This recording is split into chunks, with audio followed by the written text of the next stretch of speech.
And I think you already know, Michael, with our team, we've had open rover control systems working for 2 years now. We have students around the world, and especially students in LEGO groups around the world, who have been building and competing in the Moonbots Challenge.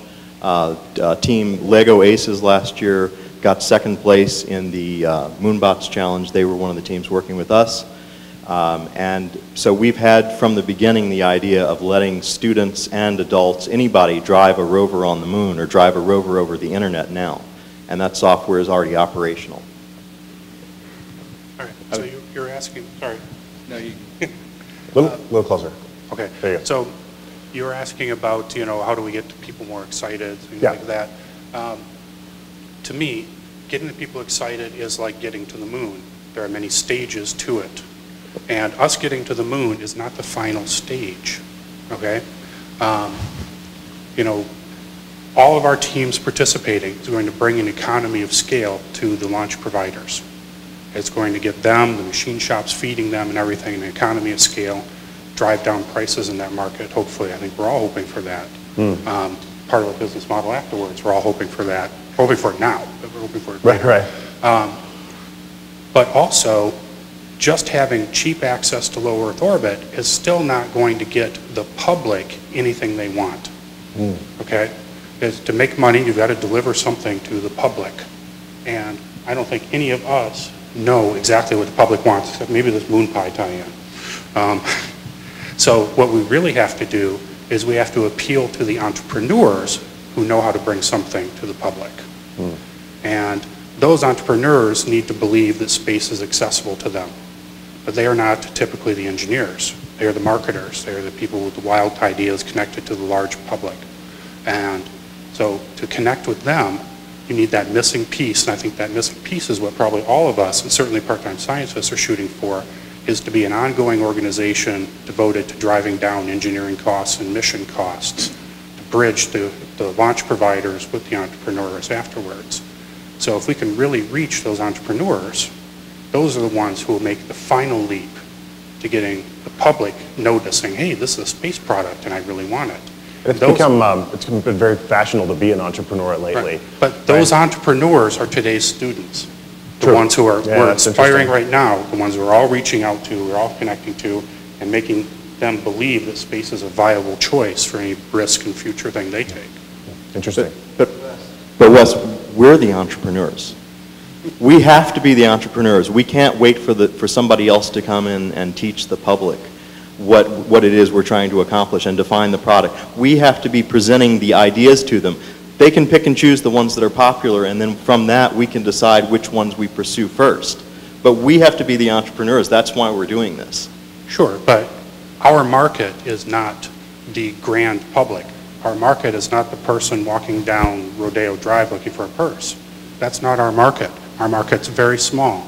Our market is the person who says, if I made a purse on the moon, there's a business in that. How do I make purses on the moon? That's our market, that person. But my point isn't that we don't have a small market. We have a small market for delivering payload to the moon. Okay, we have a small market for delivering payload to space. A small market for operating lunar missions. A small market for operating space missions.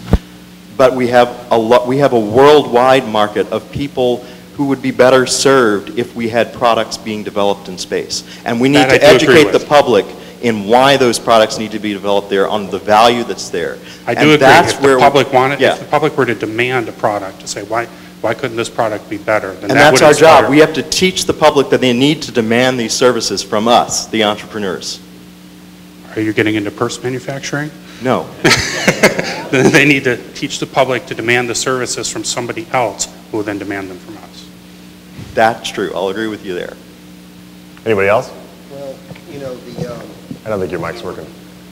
Yep, here's Wes's. Okay.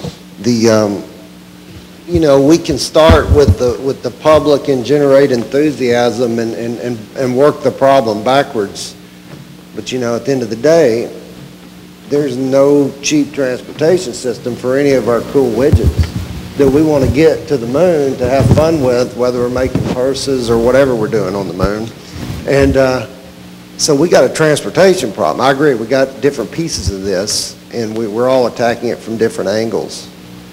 But the fact is, you know, it's expensive to get anything to the moon, period. And the transportation systems, they really don't exist, you know, to do that effectively, certainly cheaply. And so, you know, the other day we had a space investment summit here on Wednesday, and I spoke, and we had angel investors from this community, and they told how much money they spend in, you know, in different areas, but they weren't spending any money in space. It's because the ideas are so nebulous and grand that it's not clear how do they get in, how do they get out, and what do they own, and they flat out told us that. And I knew this because, you know, so we got, yeah, I agree, we got a market, we can make promises, we can get kids excited, we can get people excited on the web, we can generate all kind of, you know, ones and zeros we're sending around as files and all that mess, but we're not going to get off the planet with just computers and software. We have to have business cases, and we have to have investment. And ultimately, yeah, it's got to have, you know, the fun factor, sizzle factor, and all that, but I don't know how far that'll carry us on its own unless we really get really wacky and somebody really throws a bunch of money at it, and of course, can it sustain itself? I want to keep going on this topic, but... Can I ask a question, Tim? Yeah. What's every spacecraft made up of? A lot of hardware. A lot of hardware parts. And where do you get all the parts? Well, they come in this country because of ITAR, most of those come from this country. Yeah, unfortunately, that's the case. Actually, you glue a lot of money together and lay it up like a composite material. But ultimately, often the customers, you know, unless it's COM or something like that, the customer is ultimately, the big customers are the government, traditionally speaking. But see, what if we developed a catalog? What if we had a catalog of spacecraft hardware? What if we had not custom parts, but we had parts that we could reuse, that were easily accessible, that many manufacturers could all build the same one? Wouldn't that reduce the cost by being repeatably usable hardware? Yeah, if you know, if it was that simple, and that the problem is vehicles to go to the moon have to be often so optimized. The idea of just picking parts here and there is really often not the case, you know. But what if you were flying 10 missions a year to the moon, and you're using the same hardware over and over again? Can't that reduce the cost? I mean, just like Ford Motor, they turn out how many millions of cars a year? If we were turning out 10 spacecraft a year, the cost is going to be lower than if we're turning out one custom spacecraft for each mission a year. Well, and that's the idea that we're trying to get to, is that we need to stop making every spacecraft a custom design. And we really need to be starting to build reusable, general-purpose spacecraft that deliver small payloads or, you know, growing payloads. So like Model T spacecraft. And by the way... Right, but we're starting initially with a spacecraft that delivers 10 kilograms to the lunar surface, or it delivers 75 kilograms to lunar orbit. And that's a repeatable model. So what we're doing is reusing that same design again and again, and the customers at the beginning need to fit into that 10 kilo limit and the volume limits that go with it, of course. I see. But over time, we'll grow that model, and we'll have multiple models of spacecraft that take different amounts of payload, different types of payload. But that gives us a repeatable model. It gives us, we don't have to build a custom spacecraft for every mission then. And that's where we get the cost reduction. And when you get the cost reduction, you allow more customers to enter the market. It's just like what SpaceX is doing. You know, they've reduced the cost of rockets by not having every rocket built custom for the government and opening the market to everybody. They brought things in-house to reduce cost. We heard that yesterday. And, you know, and they are reusing their capsule, or will, as much as they can, but the fact is the rest of the vehicle is a throwaway, and they've tried to bring them back. This is difficult. They're no dummies. The people, they would love to have reusable spacecraft, but this is a very tough business.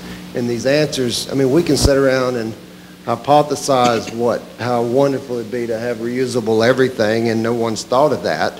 But the fact is they've all thought of that, and it's very difficult to make these systems reusable and lower the cost through those means. And the fact is, I mean, we can say those things, but we're not all in the rocket business either. I mean, I have been, but we got somebody else that wants very to difficult. comment. to do those things. Well, the reality is that if you send 10 missions per year to the moon, that you're not going to design 10 individual separate ones starting from ground zero. That if you want a toaster, if you want to build a better toaster, you don't, say, okay, I have some wire, I need to make some resistance. You look at an existing one and say, how do I make this better? So, I think the process that a lot of people had to go through is that if you want to go to the moon, look at something that's gone to the moon and done something similar, and then make it better, improve it, and see what they did that you don't need to do and what you need to do which they didn't need to do, and then you incorporate these things. Our design uses a lot of commercial off-the-shelf hardware, so there is hardware that exists. There is solutions. Now there are some repeatability things. Well, you could say, well, take a mission that did fly and delivered so much weight, and then just build identical craft. So there's some challenges there that, yes, it'd be great, and but you need to do something for this context for now, not Right, 3 to 5 years from now. But you do also have to build a business plan that's repeatable so that you can make the case to raise the money to go to the moon for the first mission. And what we're saying is that the first mission doesn't pay for the business. It's the repeated missions that pay for the business. And yes, stepwise refinement, that's the way to build a better spacecraft. And that's why we're starting with something that works now.